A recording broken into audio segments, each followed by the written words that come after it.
So why don't we just start with, what was that one dog that got you hooked, like, and kept you in dog sports?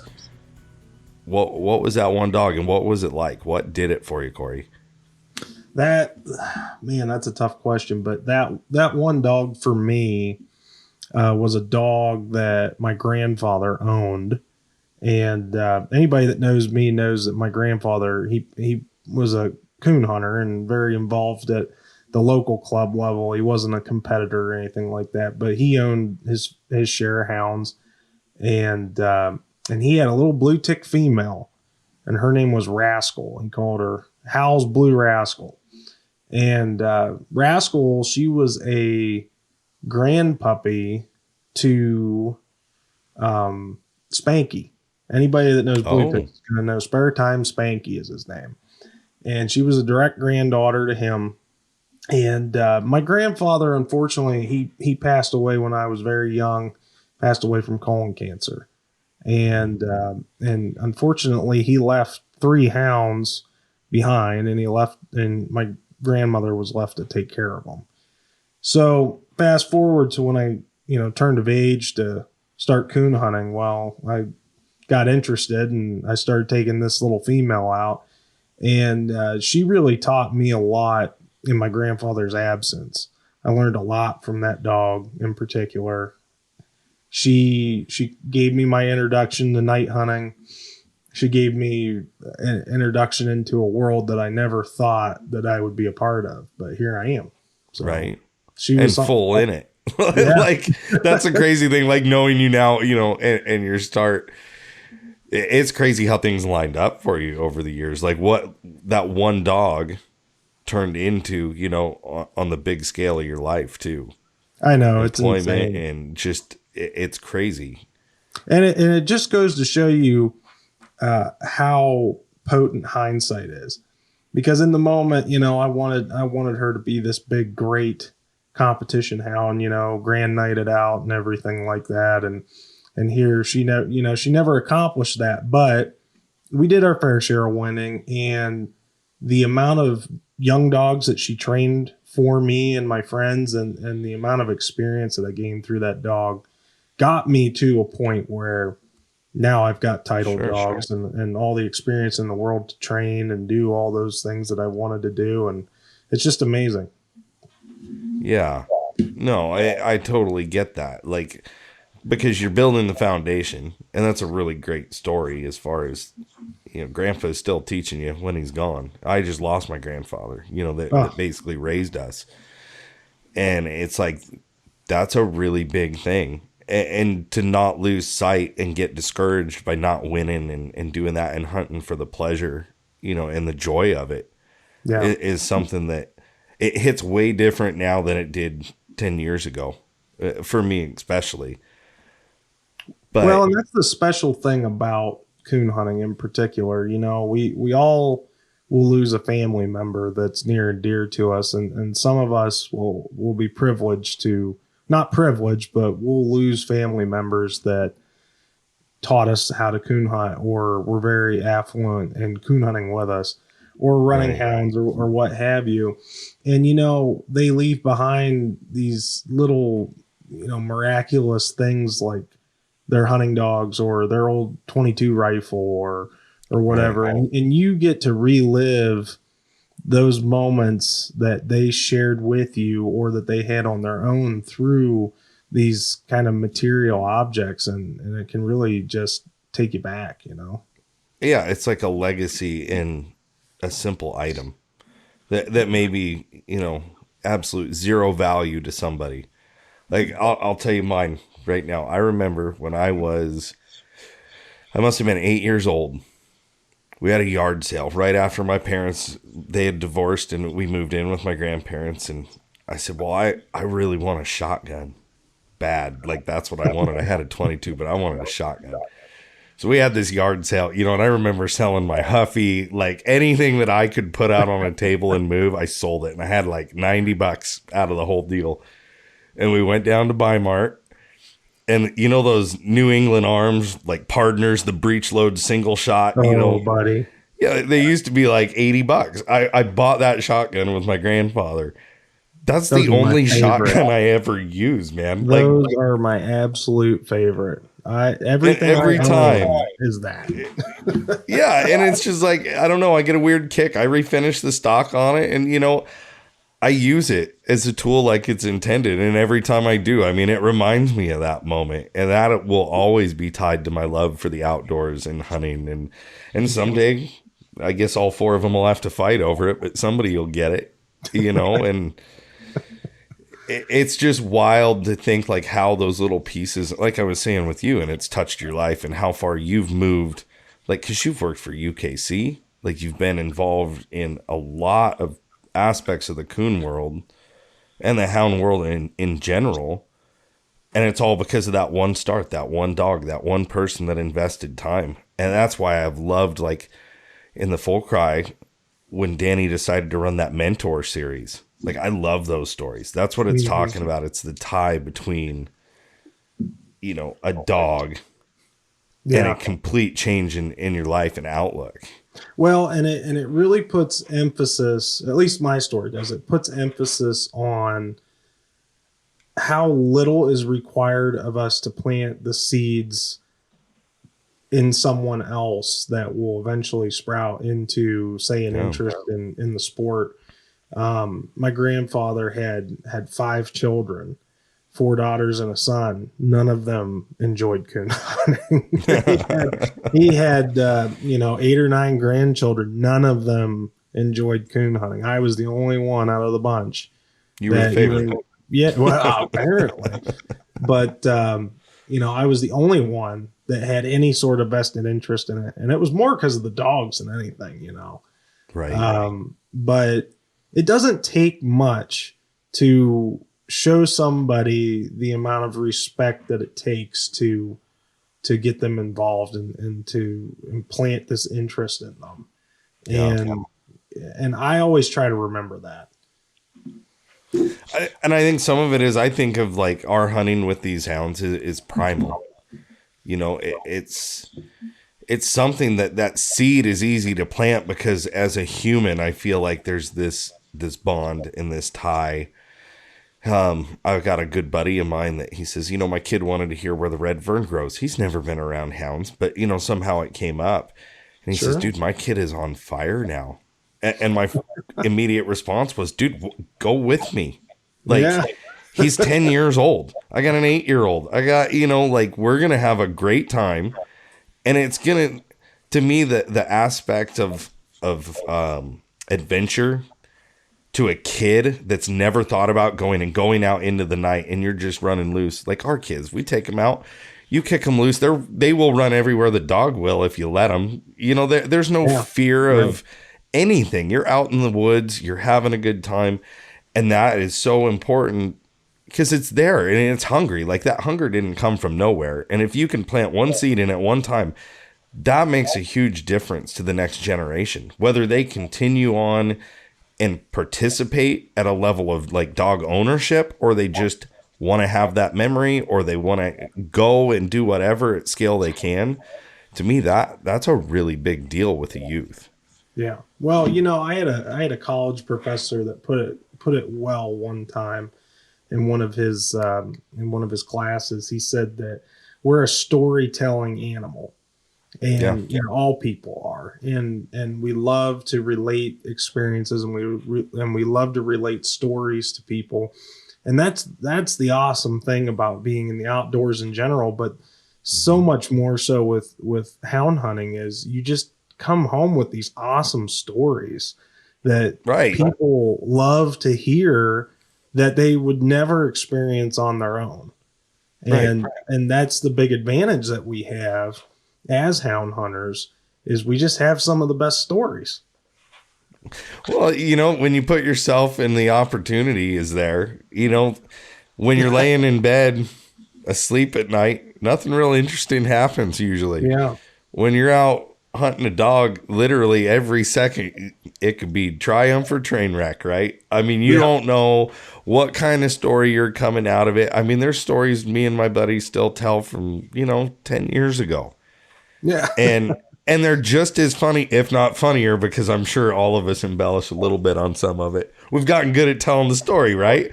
Storytelling is an art. I call that polish. That's polish. Polish, yeah, exactly. It's just, there is something about telling the story, and I'm going to nerd out, but it's no different than our dog telling us the story of what it's doing right there. Like, we are having to focus on that, and that's a tie. Like, we're communicating with something that we can't communicate with on normal, levels. It's kind of a crazy trip, man. And I do think that those stories are what's the important part, and getting out there and making them. Whether you have that story to tell one person, your grandkid, as you're an old man, Yep. or you got a group of buddies that there's that inside joke. Like, that's the big thing for me. And the storytelling is what I feel like. I was just talking with Brett Vaughn about this last night. The storytelling is such an art, and I feel like some of it's being lost because it's so, I don't want to blame socials again. Like, I'm not trying to say social media is bad, but a picture is not always worth 1,000 words. Sure. I don't know how else to say that. Yeah. Right? Well, like, it's a snippet. If anything, it's just a fraction in time. You don't know what happened before, what happened after. It's just this piece in time where the storytelling, the words are what really get to you. Yeah. Well, and context is huge, especially in this day and age where different sources of media can be manipulated. Right, we need the content. We need the context that supports the photo. We need the connections with people that verify the story. Right. It's like journalism. I feel like we need to go back to like houndsman journalism. Let's call Tucker Carlson and see if he'll do it for us. Yeah, here he's looking for a job. Yeah. But that's, what I'm excited about, because yes, this is a W podcast, but I am going to break in a little sneak peek on what Corey and I have going on. We're going to take some of these stories and bring them to light. And I think, I hope it's something that you guys as listeners are really interested in, because these old issues of Full Cry that my wife and I have, when we bought the magazine, we have a huge archive. All the way back to the first issue through the 60s, 70s, 80s, 90s, but they're all sitting here as magazines in boxes in my bedroom at the moment. Like, honestly, that's where it all sits. That's a huge fire hazard. I'm just exactly. Yeah, we need to get that out of there. But what I've been doing is splitting the spines on these things, which is nerve-wracking. You're cutting up I will probably never have another December 1940 Full Cry. You know what I mean? Like, I got one. And if I do it right, we can put it out there for everybody to enjoy, instead of it sitting in a box that I'm going to do nothing with, except I can't throw that away, right? Like, that is our history. But it doesn't do me good sitting in our bedroom or our attic. So we want to start taking some of these stories from the older issues of Full Cry and do some readings and just make this, I don't know, Corey, how would you say it? I don't want to call it a micro podcast, but it's definitely going to be geared towards a quick listen, like a little piece of your day, 10 minutes, 15 minutes, maybe 20. I'm thinking on some longer ones, but it's just a reading of these stories. There's no personal views put onto that part. It's just a reading of these articles and documenting it and putting it out there, and hopefully rekindling that spark with some of these people that have the connection, but don't necessarily live the lifestyle. Absolutely. Yeah, that's my view with it, is documentation and getting it down where we're writing our own history.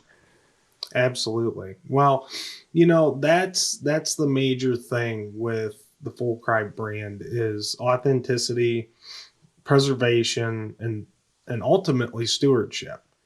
Mm-hmm. We throw those words around quite a bit when we talk about hound hunting or what have you to do with coon hounds or anything, squirrel dogs. But, you know, it's one thing to preserve the sport, but it's another thing to preserve the history behind the sport. And that's exactly what you and Danny are doing when you're investing all of your time and resources into bringing this content to our viewership. That's what you're doing. And we're connecting the dots. We're creating, or we're not creating, but we're putting the context out there for a lot of things, you know, for historical dogs, for historical people. And we're going to make sure that even if you might be lacking in your job of being a good steward of what you've been given, hey, Full Cry is going to be here to help you. And we're going to bring you these stories. We're going to bring you this information in a new and fresh way. And we're going to just ensure that we have it documented somewhere other than print. Right. Yeah. And that's the whole goal, is like, there is so much information in there and stories. I mean, you pick up an article and they're literally, you know, usually you can skip some articles that you don't like. But literally some of those old ones, you pick them up and it's like story after story after story, you know, and it's everything from lion hunting, bear hunting, coon hunting, squirrel hunting. It's going to change. But what we're going to try to do is get all of these digitized and available in a download if you wanted to read them all.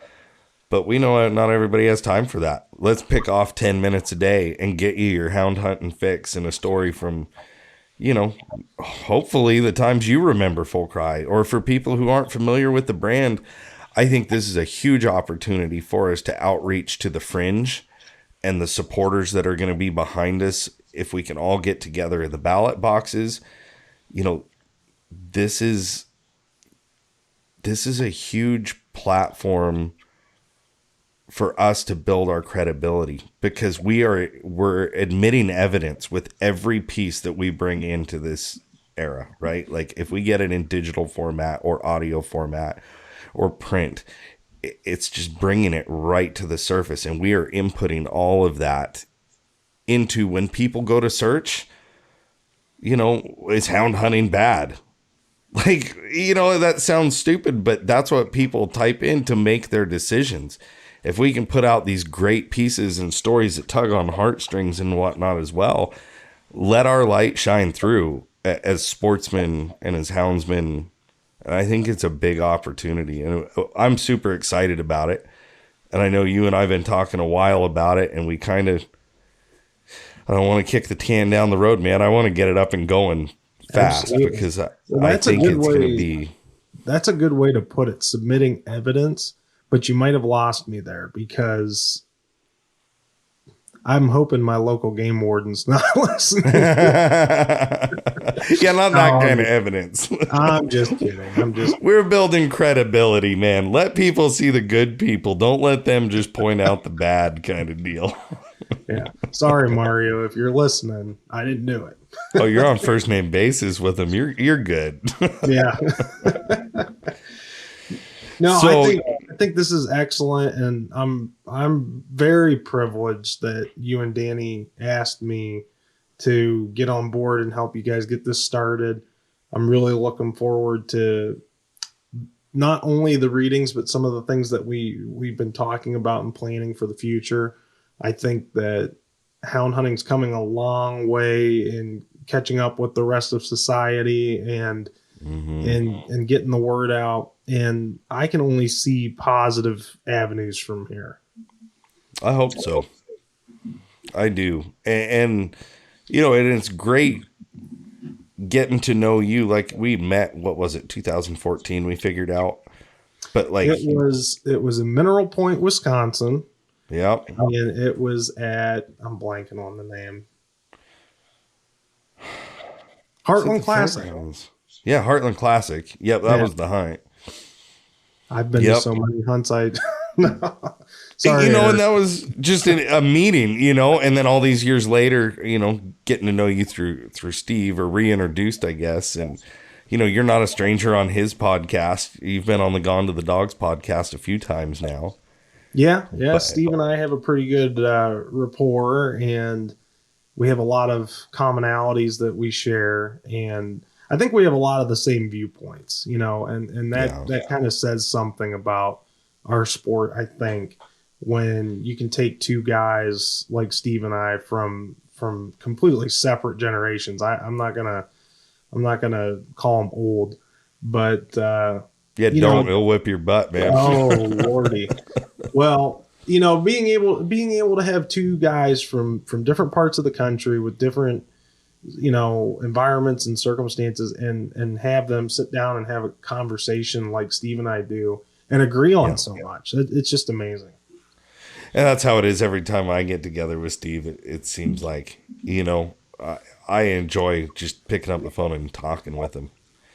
And especially in the industry, in the hound world, especially like with me working with W, and you get to meet a lot of people, but you don't get to know a lot of people on the scale you do some of these guys. And you get to know them as real people, and it's nice to have encouragement too, because Steve's been in the hound dog world, AKC, UKC, PKC. He's been through and helped build a lot of what we still enjoy today.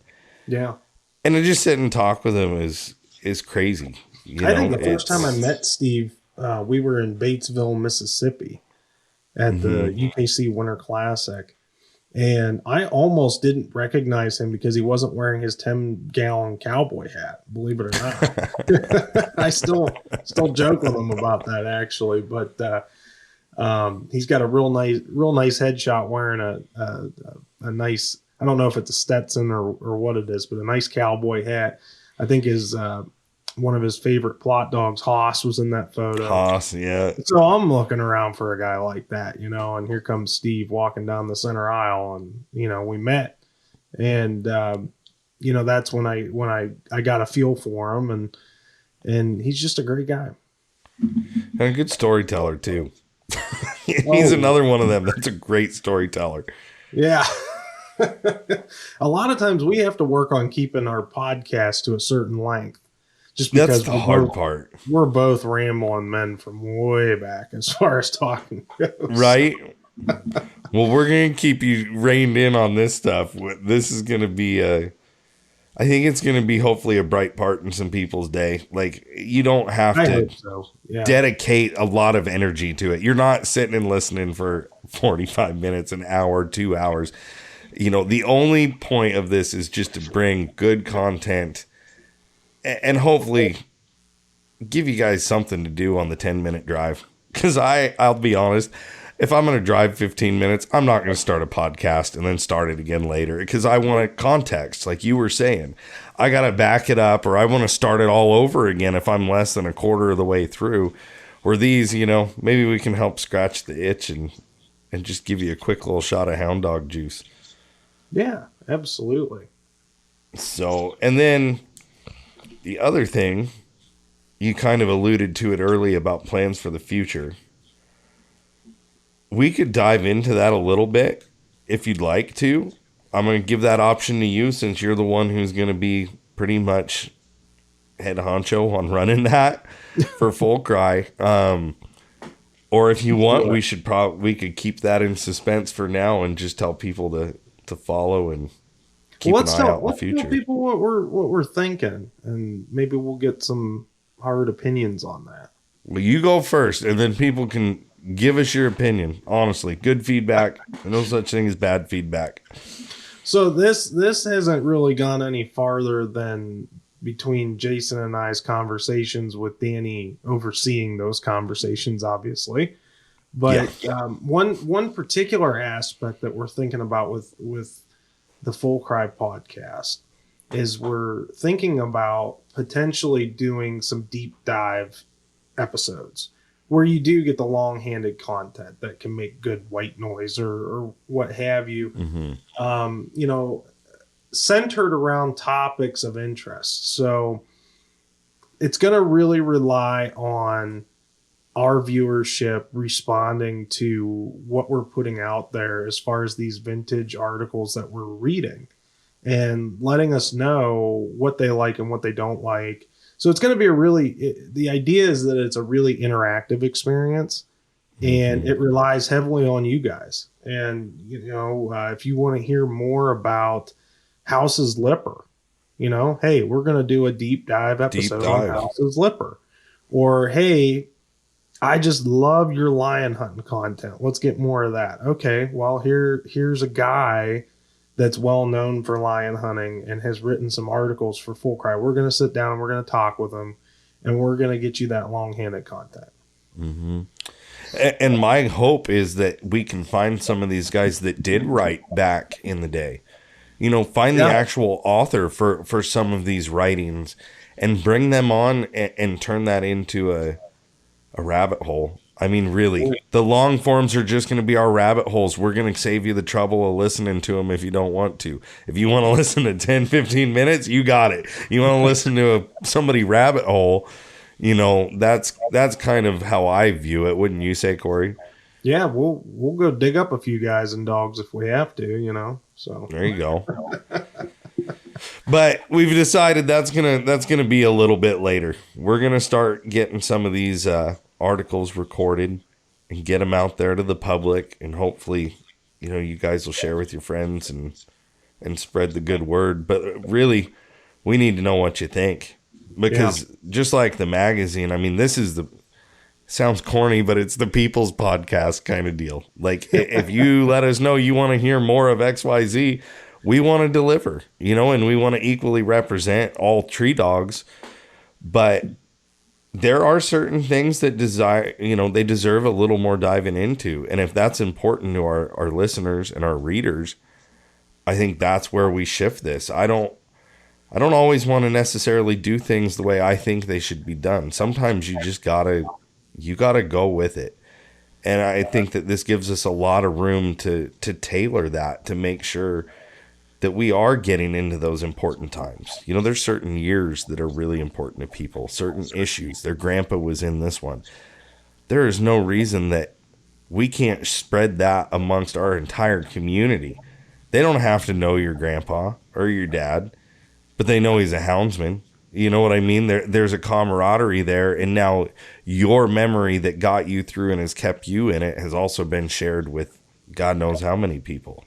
And more than likely, everyone knows somebody like your dad or your grandfather or what have you.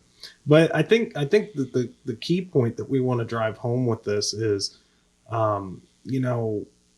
even though it's going to be me and Jason bringing you guys this content and potentially doing these readings or what have you, this isn't about self-promotion. This isn't about making the podcast about a certain person or a certain group or a certain line of dogs. We're trying to be the best stewards that we can of and reflecting what's out there for the entire sport to enjoy. Mm-hmm. So that's where you guys come in. That's where the feedback's going to be pivotal to our success and bringing you guys the best quality of content that we can. We just want to be good stewards. Yeah, I think that's really well put. I mean, the proof's going to be in the pudding, but I think people are going to like it. I think it's definitely worth our time investing it for the end goal of preservation. It's not a big, trust me, guys, nobody's getting rich off a podcast. You and Steve joked about that last time, didn't you? I think so. He said he was going to pay me, but he never did. So, you got to want to do this for a reason. And for me, it's like I get to do it for W, and it is fun. That's what I enjoy doing. But it's like almost a different purpose. If we don't do this, nobody will, because we have all of it. I don't know how else to say it. If we don't, it kind of falls on our shoulders, right? Like it would live and die with my wife and I, and we don't want that. Well, speaking of Danny, I think the term that she likes to use for us is volunteers. Yes. I think I heard her say that. Yeah. Yeah, pretty much. I fill that role most of the time. Yeah. I hear you. But yeah, we're excited. We're shooting. Are you okay if I give like an estimated time, Corey? I don't want to You put any go pressure for it. on you. This is your baby. You go for it, man. We're really hoping for first part of April and start putting some pieces together. We've gotten some things started. In the meantime, if you want to get like a sampler of what to expect, I know Danny is working on putting up some of the archived digital issues so people would have them cover to cover. I mean, if you download them to your device, you can just flip through and check out the whole magazine. But that's all still in the making. It's just a lot of moving pieces, but I felt like the audio side of this and getting it out there for people to enjoy is just, I don't know, it's my calling with it now. This is the part that I can help with. She's doing a killer job on the magazine and dealing with our life and whatnot. This is the little piece that I can contribute to our sport and still keep my job. Like I gotta work all day. This is all, what did I talk to you the other night?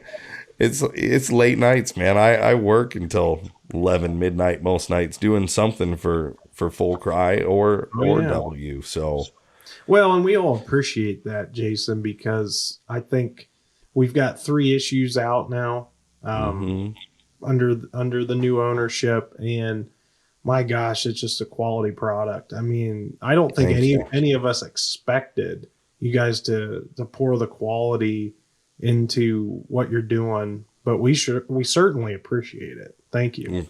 thank you, man. It's been a lot of hard work, but I'll tell you what probably lended to that is we didn't know what we were doing.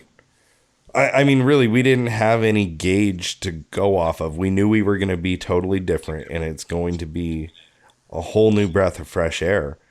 So all we knew was to bring the best that we had, do the absolute best, and we've got really lucky with our designer.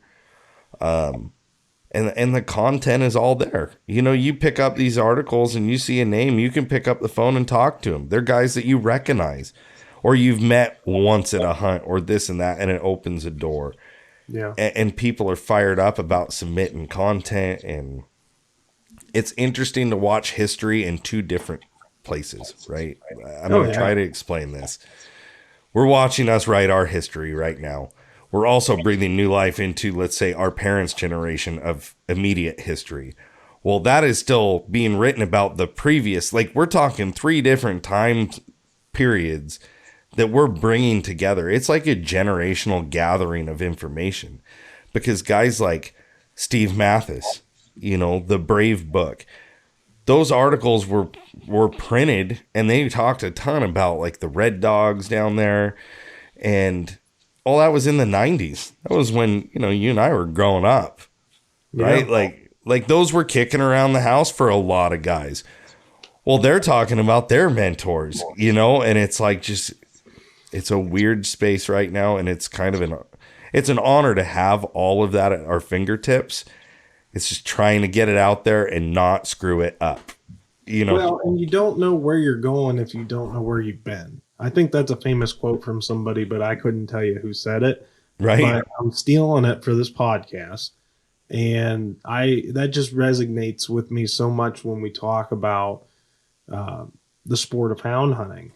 You know, these guys fought similar battles that are fighting currently, you know, with different things that are going on in the country, and you know how Great Depression things. Yeah. Talk about when we get into the Great Depression issues. I mean, it's as big as you let your mind go. Like those are stories that hit me like, holy cow, we're almost like, there's a lot of similarities right now. There's money to put groceries on the table maybe, but going out and hunting it's interesting.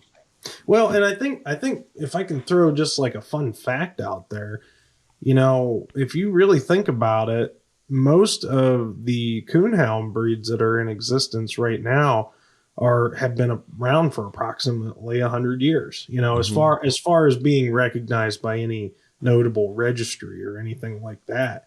You know, so really, I mean, there's a lot of stuff out there that we could talk about. There's a lot of stuff that Full Cry has already archived that the general public needs access to.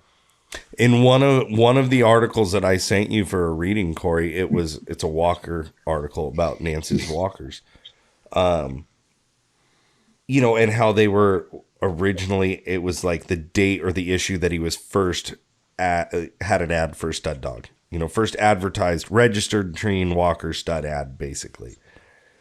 That might not mean something to somebody, but that's pretty cool. Like, to know that you're part of something that was a registry before a lot of these other ones, even, you know. Was that for his king dog? Yeah, King White River King. White River King, yeah, that's who I thought. I have Lester Nance's book, and I've read that cover to cover, so that's a good one. Yeah, oh yeah, absolutely. Yep. Yeah, so it's like you get back into those, man. I think we're gonna find some gems, and that's why I'm just trying to load the pipeline, and I want guys to pick out the ones that are the most important to them. You know, when something gets your attention, Corey, like those are the ones that we're gonna prioritize.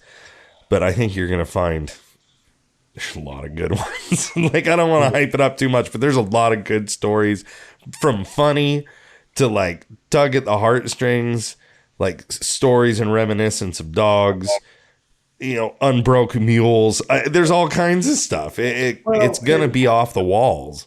And it's a unique opportunity to learn about yourself along the way. I mean, we all have our, you know, we all have preferences, right? We all like to hunt walker dogs, or we all like to hunt in this particular way. Well, we can learn about people that were doing it just like we did, you know, 100 years ago. Mm-hmm. We can learn about the dogs that crafted, the dogs that our grandfathers promoted or hunted or whatever. So, right. You know, I think that there's definitely a unique opportunity there to discover a little bit about our own identities along the way. I agree, man. I'm excited for it. I'm even like shifting to high gear on it. Luckily, like Corey's got late night hours.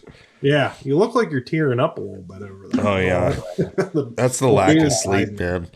I had a meeting last night till like 11:30. I went through like 4 cups of coffee, and I'm like, tomorrow's going to be rough. Oh boy. But that's what we do for Full Cry. I'm telling you, like, we're hustling, man. We are here for you. Oh, that's great to hear, man. And it's only going to get better. So yeah, that's the hopes, you know. It's going to be a good thing. There are lots of moving pieces, like I said, but this is a side that we can bring. It's free to the public. Just download the podcast, subscribe to the W Network. It's going to get you us along with Steve Fielder and, you know, a bunch of other hosts on our platform. So just tune in and let us know what you think. Like, we really do want the feedback. If you think it sucks, I'm going to be honest with you. Tell me it sucks. Tell me why. And we will do our best to hold true to our mission with this and still give all the listeners what they want to hear. But in the end, the mission for this, I really believe, is documentation of our history as houndsmen. Yeah. We're here to represent the silent majority. You know, right. You know, a lot of today's content is geared towards competition hunting, and that's not an unfortunate thing. We need coverage on that as well. Absolutely. But there are plenty of guys and plenty of women out there, just like me and Jason, that are just your average everyday hunter. And we're going to tell the stories of those average everyday hunters. Right. No, I appreciate you coming on. I do, Corey. People are going to get to know you a little more, but I will keep doing my part, man. And we're going to get this thing rocking and rolling. And if in the meantime, if this airs, it's probably going to air a week or two early, I would bet. If people have input to say, let us know. We've got the W Hunting Supply podcast group. You can get on there and you can make suggestions or hit us up. You know, we do want to hear from you. So don't have to be nice even. That's the best part. You don't even have to be nice. Just be respectful, but you don't have to be nice. Sounds good, Jason. We'll catch you later, bud. I appreciate you jumping on with me. All right. Well, hey, I'm looking forward to it, and thanks for having me. I really appreciate it. You betcha.